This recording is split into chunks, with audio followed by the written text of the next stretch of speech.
has overcome so many challenges. Just like, why do you have to be an asshole? Like, it just really pissed me off. Like, Coco worked so hard. I loved like the story she told about. She put on like her Instagram story after she won a picture of like a paper that just had written a bunch of times, "I will win French Open 2025."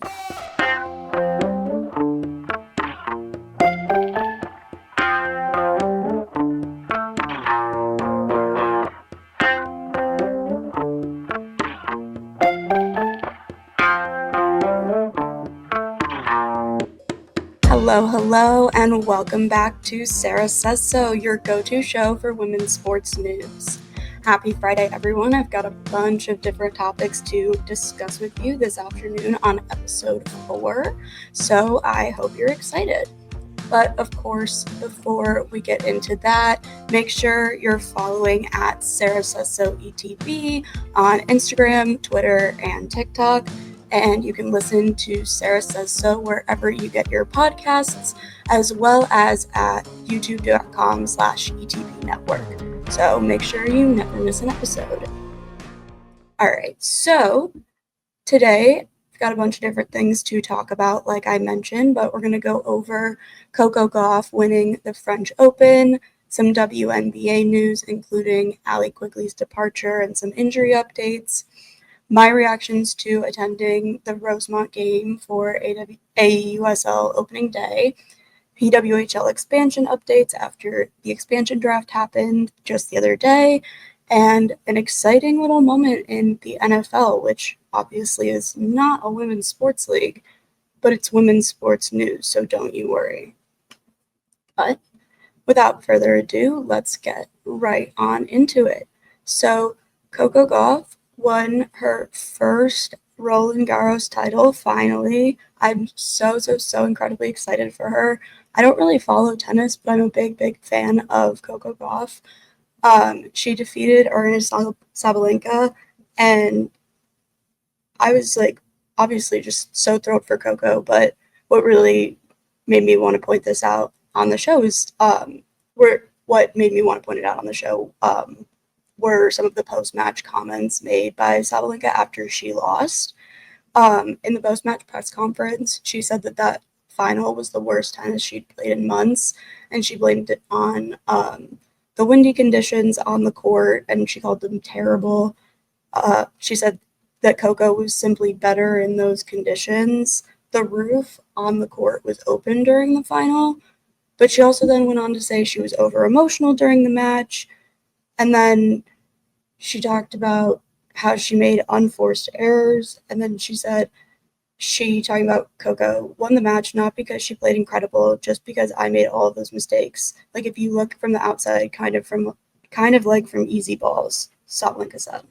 She then went on to say that she thought if Polish star Iga Swiatek had defeated Sabalenka in the semifinals and Swiatek had gone to the finals and faced Coco instead, that Swiatek would have won. So she basically was like saying that Coco didn't have like a chance against Swiatek. And she got a lot of backlash for that, like, which I think is really warranted. Like, why can you not just say, like,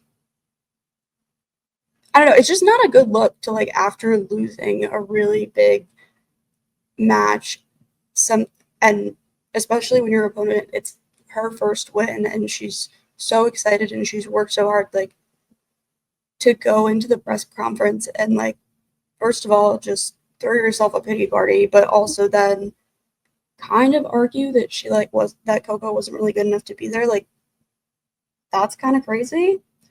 And then she responded to the criticism on, I'm pretty sure, her Instagram, and she was like, you all know me, I'm always going to be honest and human in how I process these moments. I made over 70 unforced errors, so I can't pretend it was a great day for me, but both things can be true. I didn't play my best, and Coco stepped up and played with poise and purpose. She earned that title. Respect. Time to rest, learn, and come back stronger.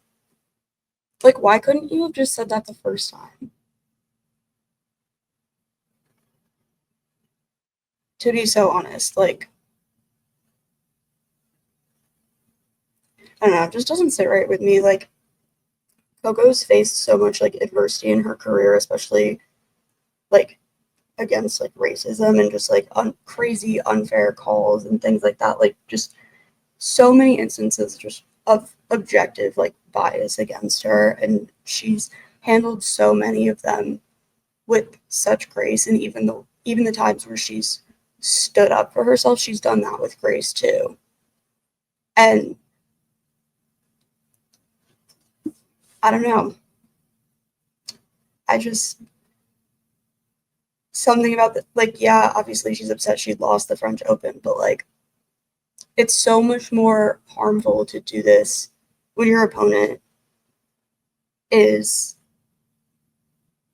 well, it's harmful to do it in general, obviously, but like especially when your opponent is a member of a marginalized group, especially like when it's someone like Coco who's has overcome so many challenges. Just like, why do you have to be an asshole? Like, it just really pissed me off. Like, Coco worked so hard. I loved like the story she told about. She put on like her Instagram story after she won a picture of like a paper that just had written a bunch of times, "I will win French Open 2025," and she credited that like little manifesting tip to Gabby Thomas. And I thought that was such a sweet like little moment of like her believing in herself. Like obviously I don't think she would have shared that if she'd lost, but she's played in 7 French Opens and this is her first win. And I just like, she works so hard. She's so young. She's 21. Like, I just am so happy that she has like this win under her belt now, especially she said in like a piece with Complex that her like feeling down after the 2024 presidential election like gave her the motivation to go out and win, just because she was so like frustrated with the results, which I think is kind of iconic.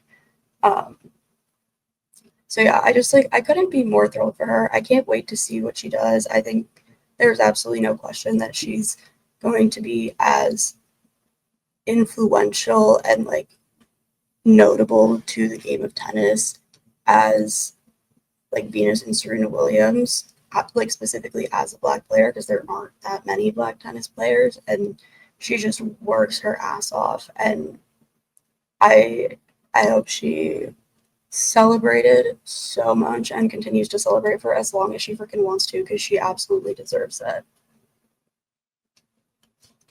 But moving on from Miss Coco, we're going to transition over to the WNBA. So Allie Quigley is departing the league.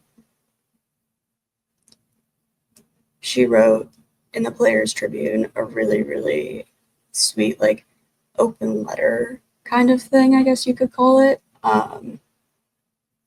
But basically, she's retiring, but she's been off for a couple seasons because she's obviously been like starting her family with her wife Courtney Vandersloot and everything. But I just absolutely adored this like letter that she wrote in the Players Tribune. You can find it online if you are interested in reading it. But she goes on to like thank so many people, and she's been such an influential player in the league. I mean, just like on last week's episode, I talked about how her wife Courtney just surpassed Allie as this guy's all-time leading scorer. And so like, I just like, obviously that was such a sweet moment, but like she's such an influential person in the game. She's been in the game for so long. And like, I'm so thrilled that like they're so happy off the court. And I'm so glad that she like kind of came to a place where like she realized that like her time on the court was done, and she like seems to have made really great peace with that. I know like for some athletes that's like a really like, it's hard regardless, but like it can be a really hard decision to make in transition, and she just seems like it's going the best that it could, like absolute best it could be for her. And I absolutely adored it. I thought it was really sweet. And like she ended the letter basically writing, "I love knowing I can look back on my career and say it was really, really good, but it was part of the beginning of something truly great. And then she says, all right, guys, that's it for me. I guess I didn't pull an Irish goodbye on you after all, but I'm still Irish, so I'm going to end this with a favorite blessing of mine. And then she like has like a little blessing, and it says, thanks for reading, thanks for everything, love Allie. And I don't know, it was just like, it really touched my heart. I have like, obviously players leave leagues all the time and stuff, but that's like one of the more like, probably one of the best like well-written things I've seen from an athlete in terms of like when they're transitioning either from team to team or like out of a league. And so I thought she absolutely deserved to have that highlighted on the show today. But I highly, highly recommend if you have a spare few minutes going online and just like literally just Google Allie Quigley Irish Goodbye or Allie Quigley Players Tribune, and it'll be like the first thing that pops up. Highly recommend. Great read. In terms of some other WNBA news, we have some injury updates for Caitlin Clark and Paige Bueckers. Caitlin was still out in Tuesday's game, but she's ramping up to return. So now she's missed 5 consecutive games. As of Wednesday, when I'm recording this, she's still out. But I get the feeling that could kind of change any day. The Fever are still doing okay. They beat the Sky this past weekend. They're currently 4-5, so like they definitely are, I'm sure, itching for Caitlin to come back, but they're not in the situation of like the Wings, who, I mean, they weren't necessarily thriving before Paige was injured, but now they're 1-9. Before, I think they were 1-5 or 1-4, but now they're 1-9. Paige has missed 4 games. She's off the injury report as of Tuesday, so like I hope that maybe that will kind of turn the tide for them. But things are really not looking super great for Dallas, which like sucks. I don't know. Maybe it's just like I have like more empathy because like when I went to the Sky Wings game, I got to do like the press conference with the Wings coach, and he's like trying really hard, and I feel bad. Like it's shitty whenever, but I think I feel like a little extra bad for them because like I got to hear some of his firsthand comments about like what they're working on and how much he cares about the team and like wants them to succeed, obviously, as any coach does, but it just kind of sucks for them. On a little bit of a happier note, Angel Reese on Tuesday had a really, really strong performance. She put up a great double-double with 17 points and 11 rebounds. Last season, she set the league's all-time record for consecutive double-doubles, and then she tallied 15 straight that season as a rookie. I'm pointing this out because, like, obviously in that Tuesday game, the Liberty still beat the Sky 85-66. The Sky are still struggling a little bit. But everyone loves to highlight when Angel Reese makes errors, which, like, we've gone over that. I will say until the day I die that so much of that is rooted in racism. But this season, she's averaging 10 points and 12.1 rebounds per game. It's a little bit down from last season. As a rookie, she averaged 13.6 points and 13.1 rebounds per game. But, like, you literally cannot sit here and tell me that 10 points and 12.1 rebounds per game on average is, like, bad. Like, you can't say that. And, like, I saw, like, a social media post a couple days ago where it was, like, some sort of highlight for Reese or, like, oh, it was her posting about the United Center game. And, like, one of the comments was, like, you should be thanking Caitlin Clark for, like, all of the interviews and, like, media coverage that you get or whatever. And, like, it was literally just Angel talking about how, like, she was excited to have a W game in an NBA stadium and, like, how that was so exciting for, like, women's sports and that she wanted to see more of it. And, like, the comments were just fucking ridiculous and it was gross. And, like, it, like, pisses me off every single time. Like, she's not bad. And I feel like everything I see from her, unless it's, like, from the Sky specifically, is, like, just shitting on her all the time. And it's so unnecessary and it's so overdone and just, like, drawn out. And I'm absolutely fucking sick of it. So, knock it off. End of rant. Okay. In terms of this weekend in the WNBA, we have a couple games, not too many, just there's not. Last weekend, I think there were 5 on one night. That was a little bit excessive. But we've got 2 on Friday, 3 on Saturday, and 3 on Sunday. So Friday, June 13th, you have the Chicago Sky at Atlanta Dream at 6:30 Central, followed by the Dallas Wings at the Las Vegas Aces at 9 Central. Then on Saturday, June 14th, the Los Angeles Sparks will play the Minnesota Lynx in Minnesota at 12 Central. The New York Liberty will play the Indiana Fever in Indiana at 2 Central. Seattle Storm will play the Valkyries at Golden State at 7:30 Central. And then finally, Sunday, June 15th, the Chicago Sky are at the Connecticut Sun at 11 Central, Atlanta Dream at Washington Mystics at 1 Central, and Phoenix Mercury at Las Vegas Aces at 5 Central.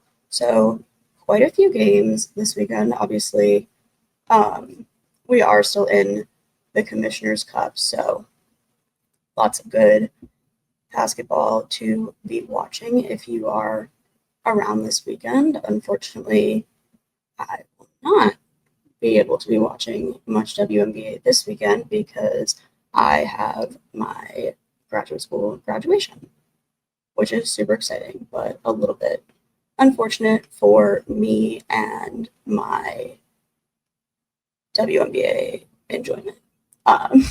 So that's that.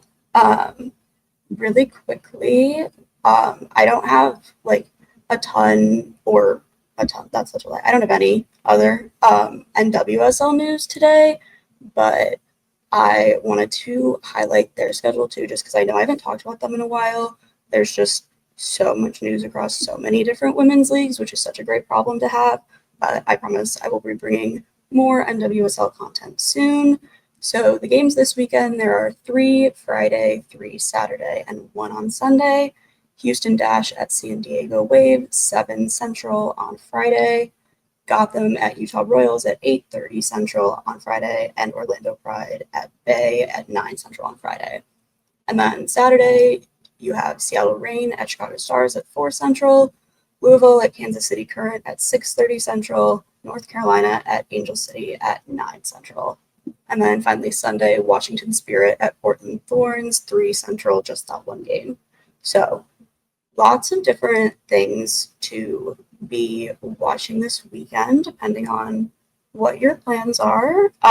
Very exciting. Highly recommend, as always, watching as many women's sports games as you can. But that being said, it is absolutely gorgeous out. So maybe go to a park and lay out, but bring your phone on a portable charger and watch it on your phone, because the numbers matter, but so does getting outside and enjoying the sun, because it is in fact absolutely gorgeous. But we are going to transition over to some AUSL and PWHL news. But before that, we'll have a quick word from our friends at Playback. Presented by Playback. Watching sports is more fun with others, but we spend too much of our time watching alone. Playback is a virtual space where communities can stream live sports together, with everyone perfectly synced up. Creators can hop on stage, deliver their own play-by-play analysis and commentary, and invite viewers up for Q&A. Playback makes watching sports fully interactive and a social experience. From playing fantasy sports, repping your favorite players and teams, and watching with the commentators and communities you care about, win or lose, sports are best enjoyed together. Join our community by going to playback.tv/ETB network to find out more, including our live stream schedule. And now back to the show. And welcome back. I do always feel really silly saying that because the Playback read is literally still me. So you're still hearing me, but I don't do it. I don't re-record it every time. So it's a break for me, but it doesn't sound like a break to you. I don't know. It's weird. I always feel weird saying that.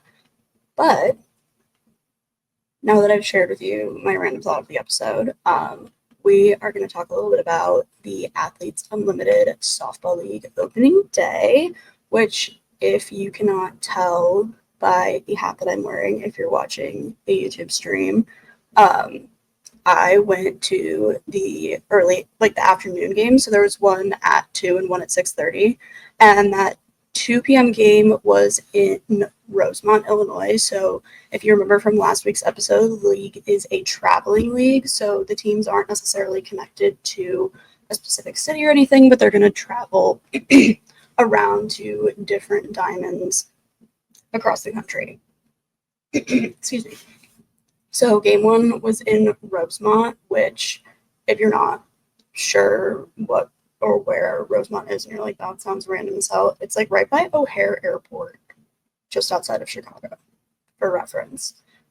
So the second I saw that was where one of the opening day games was, I was like, I immediately have to go, because that's super close to me, and I just like, as many people as possible need to show up and show interest for these new leagues. And as someone who's already been to one opening game of like a teen league back with the PWHL, I was like, I remember in that moment being like, if any time I have the opportunity to do this for any new league, but especially a women's league, like I have to jump on it.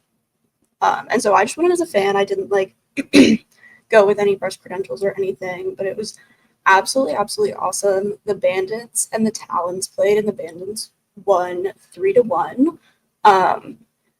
It was just so much fun. All of the girls had such good walk-up songs. I like was having such a great time, and a couple of them like changed for different plate appearances, which was also really fun.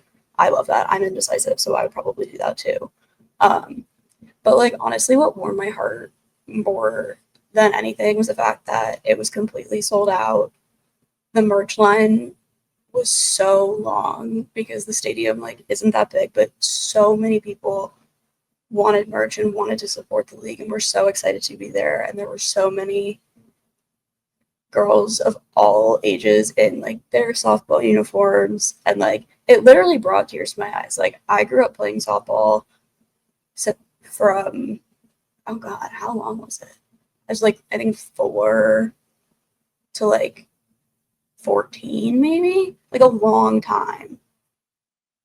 And like some of my best childhood memories are like spending summers on the softball diamond and like playing, and it just was so fun to see how excited so many of like the younger girls were, and like watching them realize that like that could be them, and like now there's an opportunity for them to go further than college softball or like high school softball. Like there are opportunities opening up, and it was just so exciting to see. And there were also like a lot of specifically male coaches there, which I really appreciated. Like obviously like they're softball coaches, so like you would hope that they were like on board, but I think it's even more important for the male coaches to be on board than the female coaches, because like the girls get it, obviously. But game 2 was at I think 6:30 out in Wichita, Kansas, and that was the Volts and the Blaze. The Volts won 5-1, so at least all 4 teams scored a run. I almost just said scored a goal.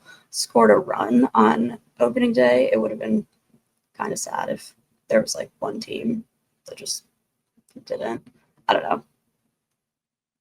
Maybe that's like weirdly emotional. I'm not sure.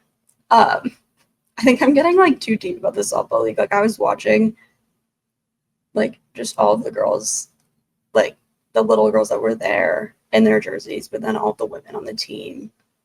And like everyone just looked so happy to be there. I made eye contact multiple times in the like when I was walking, like not in the stands, but kind of like behind where everyone was sitting, like where there were like concessions and such.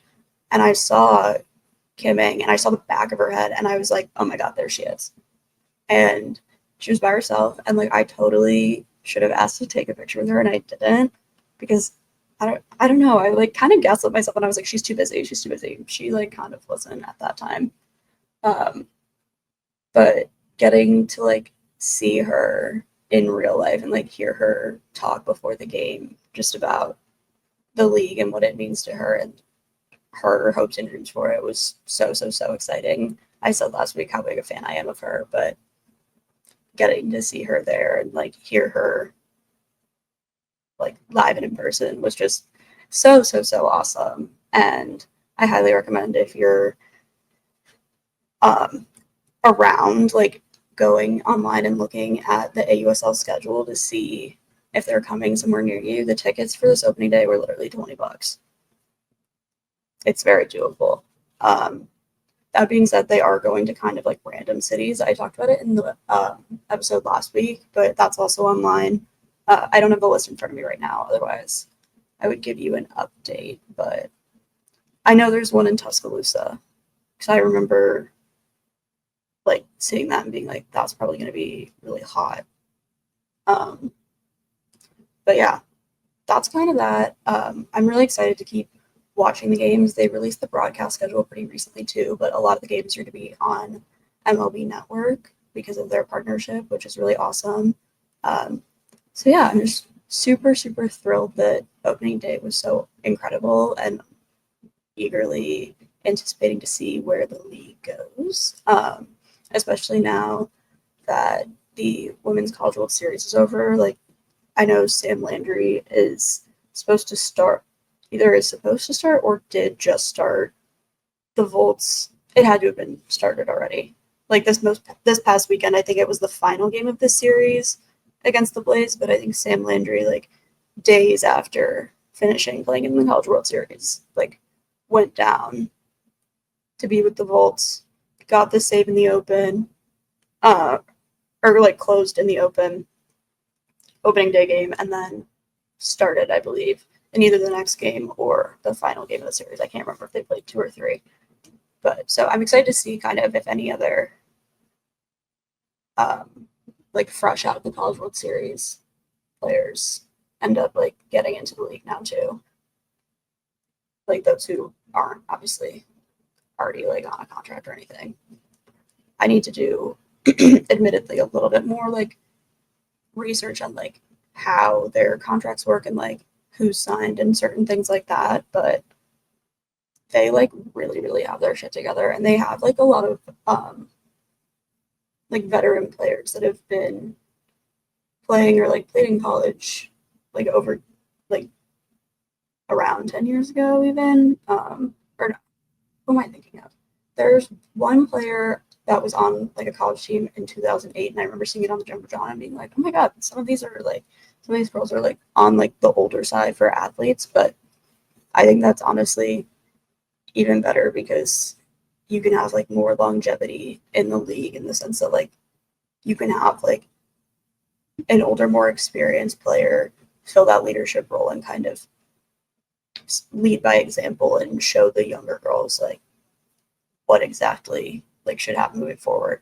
I don't know. That could seem obvious or like also kind of existential, but these are the things that I was thinking about when I was getting lightly sunburned in Rosemont, Illinois on Saturday, which was hysterical. I didn't think I was going to get sunburned at all, but I totally did. So moving from softball and my sunburn to the ice, that was so cheesy. I'm never doing that again. We're going to talk about PWHL expansion draft selections. So the expansion draft was Tuesday or Monday. Honestly, I don't remember. The last 3 days have been like kind of a rough one for me. So it was either Monday or Tuesday. Truly don't remember, but I remember watching it and taking notes. So we're going to start with Seattle. And Seattle, so if you're watching on the screen, I have obviously like you can see it, but if you're just listening, I put up a graphic with the players acquired in the signing window and the expansion draft. So I'm going to kind of talk about both, but specifically in the expansion draft, Seattle led by selecting a defenseman and 2 forwards. And that like was an add-on to their existing signing window selections of 3 forwards, a defenseman, and a goaltender. So Seattle ended up overall with a pretty decent like ratio between the positions. They have 6 forwards, 5 defensemen, and 1 goaltender. And keep in mind the 2025 PWHL draft for all of those new players new to the league still is going to happen here in a couple weeks. So this isn't like their roster. Their roster's not 12 players, but that's the max that they could get during this like whole expansion period. They took 3 players from Boston, 2 from Montreal, 2 from Ottawa, 3 from New York, 2 from Toronto, and notably none from Minnesota.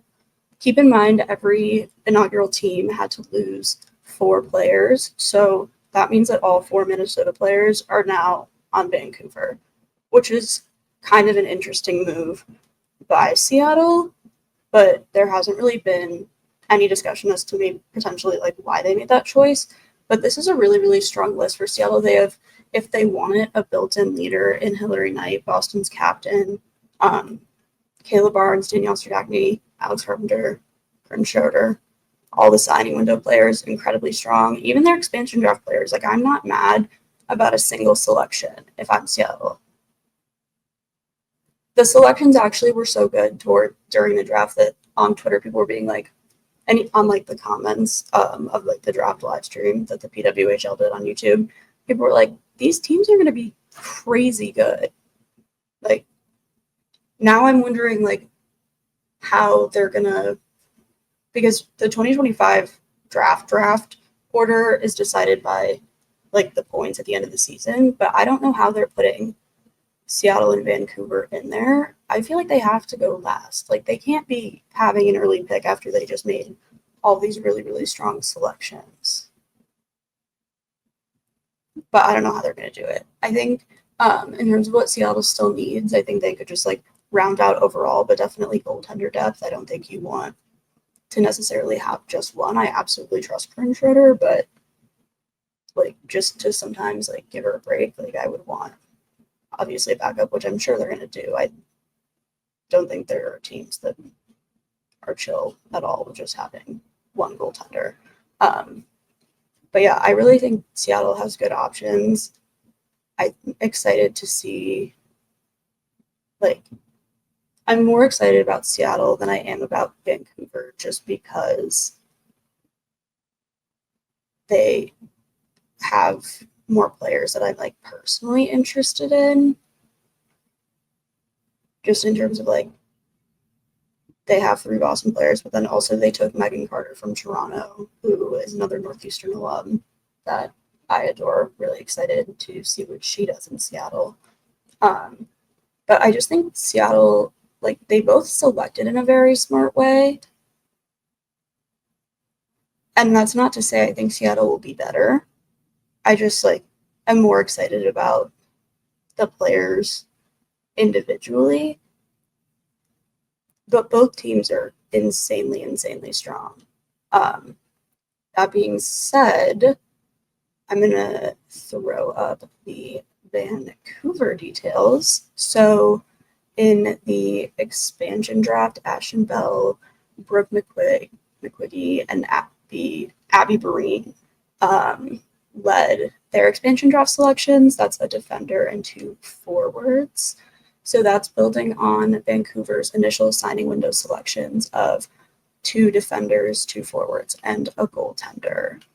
Overall, though, their like spread in terms of positions that they've acquired with these first 12 players is definitely more skewed than Seattle's. So I think Vancouver is going to be looking a lot for defenders in this 2025 draft. They only have 4 right now. They have 1 goaltender, and then they have 7 forwards.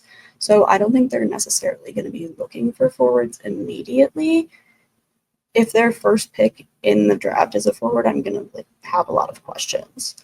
But they have, again, just like Seattle, a very strong team. I think having the immediate 2 selections of Claire Thompson and Sophie Jakes were really, really crucial for them. I think they're going to be absolute forces, and then to snag up Emryn Smashmeyer, who I know I talk about Gwen Phillips all the time, but like should not be understated. Like Emryn has been, until Gwen kind of like came in and showed out, like was Ottawa's top goalie for such a long time, and like she has the skills to lead a team as that first string goaltender, and so I think she is going to be just fine in Vancouver, and I'm really excited to see what they do. They also grabbed Sarah Nurse, which is a great selection, and then Jen Gardner is from Vancouver, and so I know, like, I've seen so many things online of Vancouver fans being so thrilled to see her, and she's so excited to go play there. But yeah, I think like overall I think the league like tried really hard to make the selection process like fair for Vancouver and Seattle.